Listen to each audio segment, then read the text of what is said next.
Assalamualaikum warahmatullahi wabarakatuh. Teman-teman rahimakumullah. Kali ini kita akan belajar tentang sifat dermawan atau mental pemberi yang diteladankan oleh para sahabat Nabi Muhammad sallallahu alaihi wasallam. Dermawan itu soal mental, bukan soal kondisi finansial. Banyak orang hartanya melimpah, tapi sulit diajak bersedekah. Banyak pula orang hidupnya pas-pasan, tapi bersedekah sudah menjadi kebiasaan. Imam Muslim meriwayatkan satu hadis. Suatu saat, seseorang mendatangi Rasulullah SAW seraya berkata, "Aku sedang kesusahan, aku kelaparan." Pada waktu itu, tak ada makanan sedikit pun di rumah semua istri Nabi. Hanya ada air putih saja. Lalu Nabi bersabda di hadapan para sahabat, "May yudhifu hadha al-laila." Malam ini siapa yang berkenan menjamu tamu ini? Seorang sahabat Ansar berdiri, dia berkata, "Wahai Rasulullah, saya siap menjadi tuan rumah untuk tamu ini." Lalu keduanya pergi menuju gubuk sahabat Ansar tadi. Tiba di rumah, sahabat Ansar bertanya pada istrinya, "Dek, ada makanan untuk tamu kita?"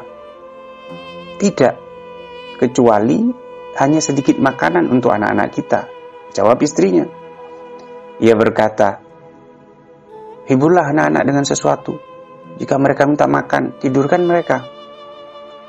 Bila tamu kita sudah masuk rumah, padamkan lampu dan perlihatkan kepadanya seolah-olah kita juga sedang makan." Lalu mereka bertiga duduk. Si tamu menyantap makanan, sedang suami istri tadi hanya pura-pura juga sedang menyantap makanan. Malam itu mereka berdua tidur dalam keadaan lapar, sementara tamunya kenyang. Di pagi hari, sahabat Ansar tadi datang pada Rasulullah SAW. Lalu Rasulullah bersabda kepadanya, "Qad ajiballahu min sani'ikuma bidhaifikuma al-laila." Sungguh Allah kagum atas perbuatanmu tadi malam kepada tamumu. Lalu turunlah ayat yang memuji mereka. Wa yu'thiruna ala anfusihim walau kana bihim khasasah. Dan mereka mengutamakan sahabat muhajirin atau orang lain atas diri mereka sendiri, meskipun mereka juga sangat membutuhkan.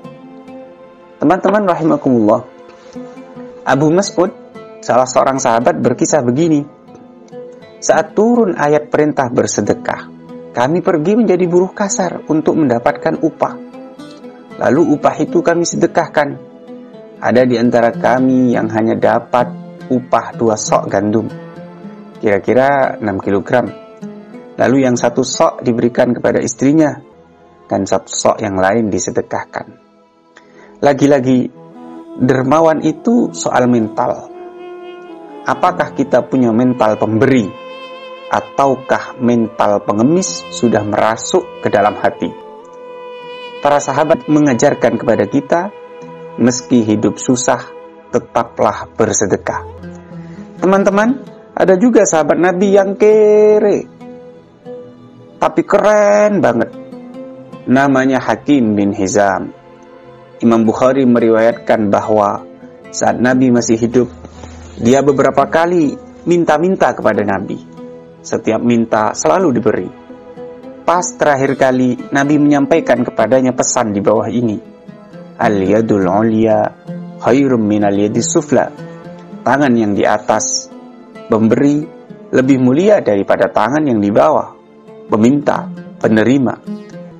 Mendengar itu, Hakim berkata dengan tekad bulat kepada Nabi, "Wahai Rasulullah, demi Allah, setelah ini saya tidak akan meminta-minta kepada siapapun hingga aku mati." Saat Abu Bakar menjadi khalifah, beliau memanggil Hakim untuk diberi bantuan dari Baitul Mal. Dengan tegas ia menolaknya. Saat Umar menjadi khalifah, beliau juga memanggil Hakim untuk diberi bantuan. Lagi-lagi dengan tegas dia menolak bantuan tersebut. Ia tetap hidup kere, tapi mentalnya keren abis. Semoga video ini bisa menjadi inspirasi Salam sedekah, teman-teman. Wassalamualaikum warahmatullahi wabarakatuh.